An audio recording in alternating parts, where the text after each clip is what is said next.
Hello students, स्वागत है एक बार आपका फिर से मिस्ट्री के यूट्यूब के स्टडी मंत्र चैनल पर। कल हम लोग वायरस के ऊपर डिस्कस कर रहे थे। आज हम लोग उसी के आगे का पोर्शन कंप्लीट करेंगे। तो वायरस जो टॉपिक है वो बहुत इजी है। देखो, वायरस क्या होता है कि वायरस होते हैं बहुत स्मॉलेस्ट और सिंपल ऑर्गेनिज्म होते हैं जिनको हम लोग माइक्रोस्कोप के बिना नहीं देख सकते।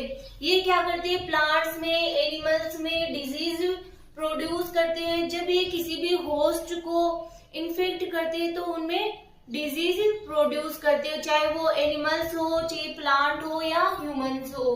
तो कई वायरस होते हैं वो जैसे बैक्टीरिया पर ही अटैक करते हैं तो उन्हें बोला जाता है बैक्टीरियोफेज। जो वायरस एनिमल्स को इन्फेक्ट करते हैं उनको बोला जाता है एनिमल वायरस, और जो वायरस प्लांट को इन्फेक्ट करते हैं उनको बोला जाता है प्लांट वायरस। इन सबके एग्जाम्पल्स हम लोग डिस्कस कर लिए थे, जैसे कि HIV वायरस है। फिर हम लोग अगर प्लांट वायरस की बात करें तो टोबैको मोज़ेक वायरस है। फिर हम लोगों ने डिस्कस किया था क्लासिफिकेशन ऑफ द मॉर्फोलॉजी। तो मॉर्फोलॉजी के आधार पर, मॉर्फोलॉजी का मीनिंग होता है उसकी आकारिकी के बेस पर वायरस है वो कितने टाइप के हो सकते हैं। जैसे कि मॉर्फोलॉजी में देखें तो रोड शेप वायरस की रोड के आकार का, छड़ के आकार का, या फिर स्पाइरिकल राउंड शेप वायरस। तो इस प्रकार से इनको अलग अलग टाइप से क्लासिफाइड किया गया है। फिर अब हम लोग डिस्कस करेंगे बैक्टीरियोफेज के बारे में। बैक्टीरियोफेज होता है वो एक प्रकार का कॉम्प्लेक्स वायरस होता है जिसमें कि हेड और टेल प्रेजेंट होते हैं। बैक्टीरियोफेज होते हैं वो किसको डिजीज प्रोड्यूस करते हैं कि बैक्टीरिया को ही इन्फेक्ट करते हैं। तो पहले हम लोग बैक्टीरियोफेज की स्ट्रक्चर नोट डाउन करेंगे, फिर आगे हम लोग जो इसके द्वारा लाइटिंग और जो साइकिल होते हैं उनके बारे में डिस्कस करेंगे। तो देखते हैं कि क्या होता है बैक्टीरियोफेज की स्ट्रक्चर में क्या क्या प्रेजेंट होता है। ये नॉर्मली 24 से 200 नैनोमीटर इनका क्या होता है, डायमीटर होता है। फिर बैक्टीरिया ईटर, बहुत इजी सा लिखा हुआ है यहाँ पे, जो बैक्टीरिया को ईट करते हैं या बैक्टीरिया में डिजीज प्रोड्यूस करते हैं, एक प्रकार के कॉम्प्लेक्स वायरस से होते हैं। Typical bacteriophage has 2 parts. जो बैक्टीरियोफेज होते हैं उनमें 2 पार्ट्स होते हैं, हेड और टेल। फिर हम लोग अब इसके स्ट्रक्चर को देखते हैं। ये ऊपर की साइड क्या प्रेजेंट होता है, इसका हेड प्रेजेंट होता है। सबसे पहले हम लोग बात करते हैं कैप्सिड, जो हमने कल पढ़ लिया था। इसके स्ट्रक्चर के ऊपर डिस्कस भी किया था कि कैप्सिड किससे मिलकर बना होता है, कैप्सोमियर से। तो कैप्सोमियर इसकी क्या हो गई, स्मॉलेस्ट यूनिट हो गई कैप्सोमियर। फिर कोर की बात करते हैं तो कोर में क्या होता है, एक प्रकार का जेनेटिक मटेरियल, इसमें नॉर्मली DNA पाया जाता है। फिर जो ये वाला बाहर का जो आवरण होता है, कोर और कैप्सिड मिलकर के किसका फॉर्मेशन करते हैं, न्यूक्लियो कैप्सिड का, जिसको हेड भी कहा जाता है। फिर आगे हम लोग देखते हैं कि यहाँ पे ये गोल गोल स्ट्रक्चर प्रेजेंट होती है, इसको बोला जाता है कॉलर। ये क्या करती है, हेड और जो ये टेल है उसको जोड़ने का कार्य करती है। फिर जो यहाँ पे हम लोग देख सकते हैं कि एक होलो स्पेस के, मतलब एक पाइप की तरह से स्ट्रक्चर प्रेजेंट है। इसके द्वारा ही जो ये बैक्टीरियोफेज का DNA है वो होस्ट में एंटर करता है या बैक्टीरिया में एंटर करता है और उसमें डिजीज प्रोड्यूस करता है। तो यहाँ पे इसके बाहर क्या प्रेजेंट होती है, शीट प्रेजेंट होती है, एक कवरिंग प्रोटेक्टिंग आवरण प्रेजेंट होता है, जो कि क्या करता है कि इस होलो ट्यूब को क्या करता है, प्रोटेक्ट करता है। ये इस प्रकार से प्रेजेंट होती है। तो ये इसको क्या करता है, प्रोटेक्ट करता है इस होलो ट्यूब को। फिर अगर हम लोग आगे बात करें तो ये देख सकते हैं, ये टेल्स की तरह से टेल फाइबर है। टेल फाइबर क्या करते हैं, helps in attachment with host की। ये बैक्टीरियोफेज है वो बैक्टीरिया में कहाँ से अटैचमेंट होता है, इन टेल फाइबर्स के थ्रू ही अटैचमेंट होता है। फिर ये टेल पिन है जो कि होस्ट के अंतर्गत इसको वहां पे स्टॉप रखता है कि ये वहां से क्या हो जाते हैं, अटैच हो जाते हैं। फिर टेल देख सकते हैं आप लोग, जो हेलिकल होती है वो रोड शेप होती है। फिर ये यहाँ पे एक बेस प्लेट लगी हुई रहती है। जो शीट है, शीट के नीचे की साइड एक बेस प्लेट लगी हुई रहती है, जिसके अंतर्गत क्या प्रेजेंट होता है, लाइसोजाइम एंजाइम प्रेजेंट होता है। ये लाइसोजाइम एंजाइम, इसका क्या फंक्शन होता है, इसका फंक्शन होता है कि ये जो बैक्टीरिया होता है उसकी सेल वॉल को क्या करता है, ये ब्रेक करता है। जो लाइसोजाइम एंजाइम है वो बैक्टीरिया की सेल वॉल को ब्रेक कर देगा, जिससे कि ये आसानी से अपना डीएनए उसमें एंटर कर पाएगा। अब हम लोग आगे इसका साइकिल है बैक्टीरिया में किस प्रकार से डिजीज प्रोड्यूस करता है वो भी स्टडी करेंगे। आगे है लाइफ साइकिल ऑफ बैक्टीरियोफेज। अब हम लोग डिस्कस करेंगे कि बैक्टीरिया है उसके ऊपर किस प्रकार से बैक्टीरियोफेज अटैक करता है, अपना लाइफ साइकिल कंप्लीट करता है। तो यहाँ पे लिखा होगा कि there are two type of life cycle of bacteriophage की जो बैक्टीरियोफेज है उसकी लाइफ साइकिल होती है वो टू टाइप से कंप्लीट होती है। फर्स्ट है लाइटिक साइकिल। लाइटिक साइकिल का मीनिंग होता है कि जो बैक्टीरियोफेज जब बैक्टीरिया को अटैक करता है या उसको इन्फेक्ट करता है, उसमें डिजीज प्रोड्यूस करता है, तो उसकी डेथ हो जाती है। Phage replicative cycle with results in the death of host cell called lytic cycle, कि जिसमें होस्ट सेल की डेथ हो जाती है उसे बोला जाता है लाइटिक साइकिल। अब यहाँ पे कुछ आपके स्टेजेस मैंने नोट डाउन किए, तो आप अपने नोट्स प्रिपेयर करने के लिए मैं इनको एक एक करके आपको बताऊंगी। आप चाहो तो इनके हिंदी में अपने नोट्स रेडी कर सकते हो या फिर चाहो तो इंग्लिश में भी अपने नोट्स रेडी कर सकते हो। फर्स्ट स्टेप है कि अटैचमेंट और एडजॉर्प्शन की क्या होता है। सबसे पहले बैक्टीरियोफेज आता है किसी बैक्टीरिया पर अटैक करने के लिए, तो बैक्टीरिया के ऊपर कुछ रिसेप्टर होते हैं।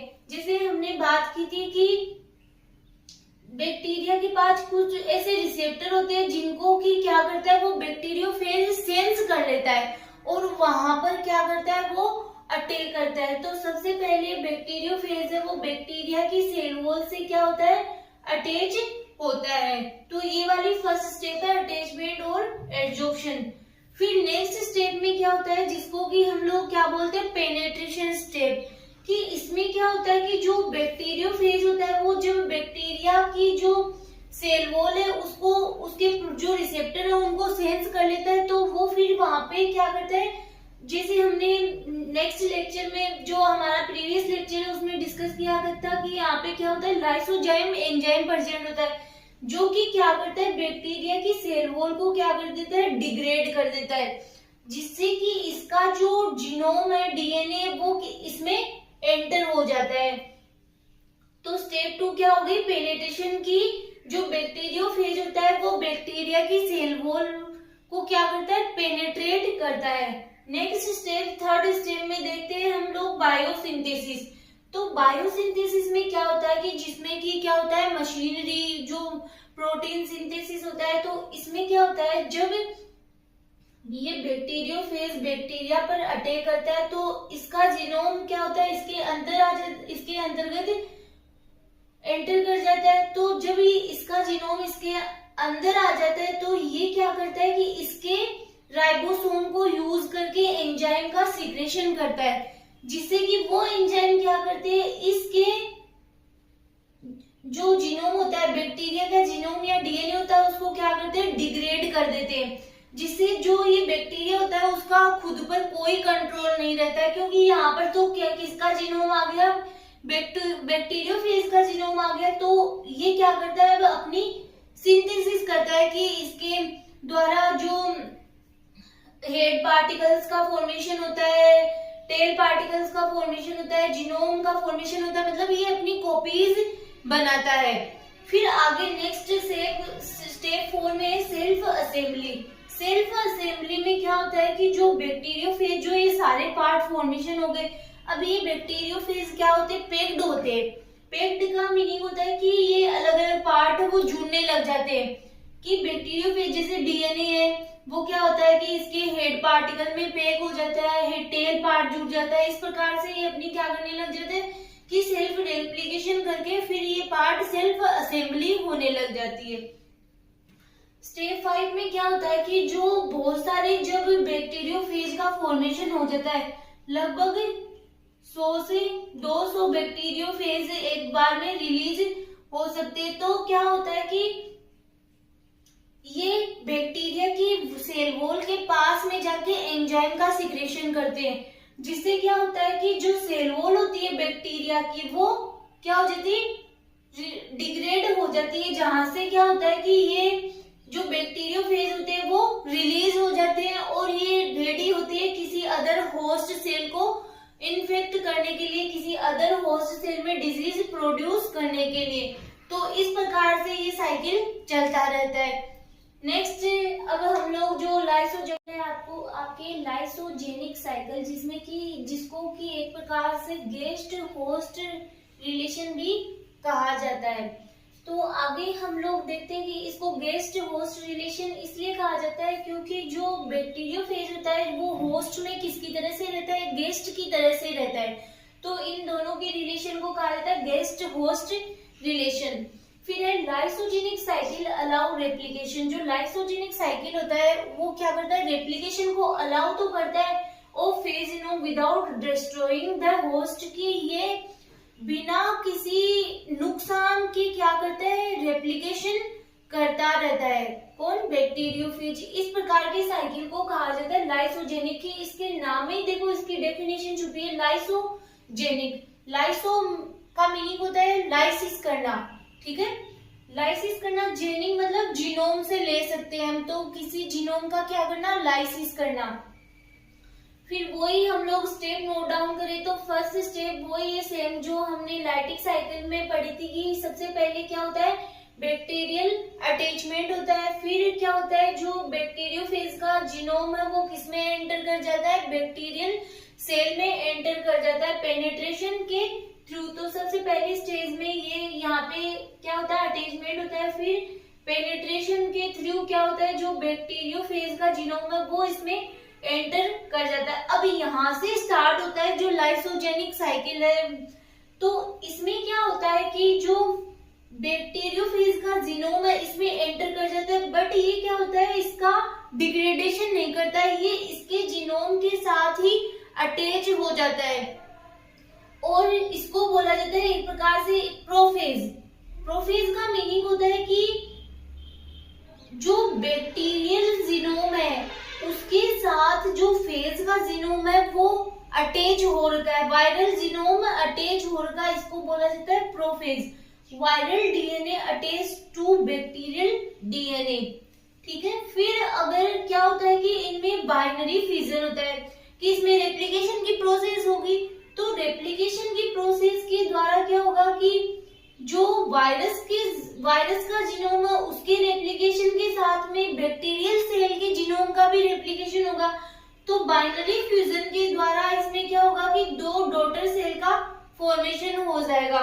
डॉटर सेल के फॉर्मेशन के बाद में क्या होता है, अगर ये एक तो ये सिचुएशन है कि ये ऐसे ही बनी रहती है, सिचुएशन चलती रहती है, या फिर कोई एनवायरमेंटल कंडीशन यहाँ पे लिखा हुआ है कि बाय एनवायरमेंटल फैक्टर्स, या फिर क्या होता है कि एनवायरमेंटल फैक्टर के द्वारा इनमें लाइटिक साइकिल है वो स्टार्ट हो जाता है। कि क्या होता है, यहाँ से जो बैक्टीरिया का जीनोम है उससे वायरल जीनोम है वो क्या हो जाता है, अलग हो जाता है और अपना साइकिल कंटिन्यू कर लेता है और वापस से क्या करने लग जाता है, अपनी कॉपीज बनाने लग जाता है, जिसमें कि क्या होता है कि बैक्टीरिया का खुद पर कोई कंट्रोल नहीं होता और बैक्टीरिया क्या हो जाता है, डेथ हो जाता है, बैक्टीरियल सेल डेथ हो जाती है और वापस से वो है कि इसकी सेल वॉल का डिग्रेडेशन होता है, तो ये सारे रिलीज हो जाते हैं। तो इस प्रकार से आप समझ सकते हो कि जो लाइसोजेनिक साइकिल है और लाइटिक साइकिल में क्या डिफरेंट होता है कि इन दोनों में क्या डिफरेंस होता है कि जो बैक्टीरियल सेल है इसके साथ में जो वायरल जीनोम है वो अटैच हो जाता है और क्या होता है इनमें कि बाइनरी फ्यूजन के द्वारा ये अपनी डॉटर सेल्स बनाते रहते हैं। फिर एनवायरमेंट कंडीशन के द्वारा इनमें वापस से लाइटिक साइकिल स्टार्ट हो जाता है, तो ये वापस से रिलीज हो जाते हैं और न्यू होस्ट में डिजीज प्रोड्यूस करते हैं या न्यू होस्ट को क्या करते हैं, इन्फेक्ट करते हैं। तो ये आज का लेक्चर यही कंप्लीट होता है। नेक्स्ट लेक्चर में हम नए टॉपिक के साथ फिर